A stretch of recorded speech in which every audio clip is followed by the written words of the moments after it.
Hello guys, আজকের ভিডিওটা একটু অন্যরকম হবে। আজকে না আমি আমার ব্যালকনির কিছু গাছ আপনাদেরকে দেখাবো, চলুন দেখি। প্রথমেই আমি আমার তুলসী গাছকে দেখাচ্ছি, আসুন। এই যে তুলসী গাছটা আপনারা দেখছেন, এটা আমার মেয়ে আমাকে জন্মদিনে গিফট করেছে, আর আমি প্রচণ্ড খুশি হয়েছি এটা দেখে।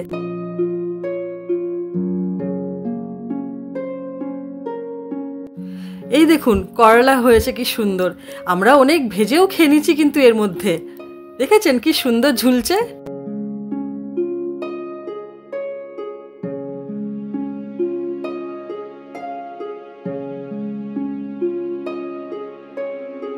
দেখুন দেখুন কত টমেটো হয়েছে, কি সুন্দর ঝুলছে বলুন তো, সবুজ সবুজ।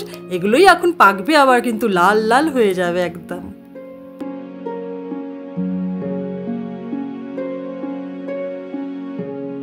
অনেক ফুলও হয়েছে, কিন্তু এগুলো থেকে আবার টমেটো বেরোবে, কি মজা তাই না?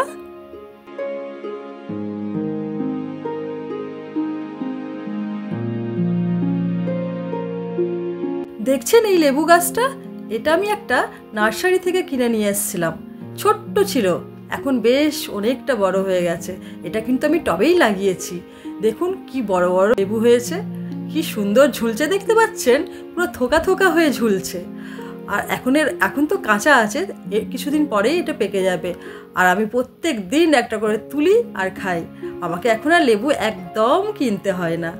প্রচুর রস এই লেবুগুলোতে, আর একটা সুন্দর গন্ধ বেরোয়। এই যে লঙ্কার চারাগুলো দেখতে পাচ্ছেন, এগুলো কিন্তু আমার সব হাতে তৈরি করা। কি করেছি বলুন তো, শুকনো লঙ্কাগুলোকে ফাটিয়ে ফাটিয়ে দিয়ে দিয়েছি, আর লঙ্কার গাছ তৈরি হয়ে গেছে। কি সুন্দর সবুজ সবুজ লাগছে দেখতে না? দেখুন দেখুন ধনে পাতা হয়েছে কি সুন্দর। এগুলো না আমি ধনে ছিটিয়ে দিয়েছি, আর কি সুন্দর গাছ বেরোতে শুরু করেছে। এই তো চলে এসছে এবার পুদিনা পাতা। আমার মেয়ের কিন্তু প্রচন্ড ফেভারিট, আমি রোজ তুলছি আর চাটনি বানাচ্ছি।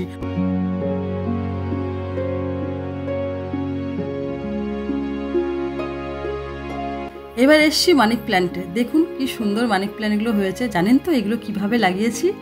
রাস্তায় একদিন একজন কেটে ফেলে রেখেছিল, সেখান থেকে একটা ডাল তুলে নিয়ে এসে আমি বাড়িতে লাগিয়ে দিয়েছিলাম। তারপর থেকে প্রচুর আমার বাড়িতে মানি প্ল্যান্ট।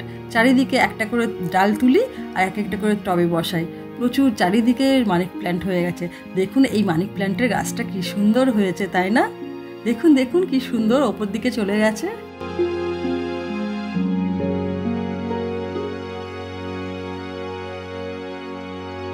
এই গাছটা তো সবার বাড়িতে থাকে, অ্যালোভেরা গাছ তাই না?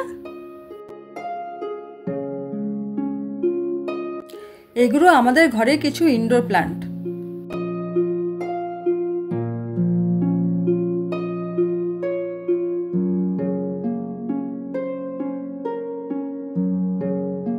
ভিডিওটা আপনাদের কেমন লাগলো নিশ্চয়ই করে কমেন্টে জানাবেন, আর চ্যানেলটাকে নিশ্চয়ই করে সাবস্ক্রাইব করে দেবেন। লাইক করতে ভুলবেন না যেন।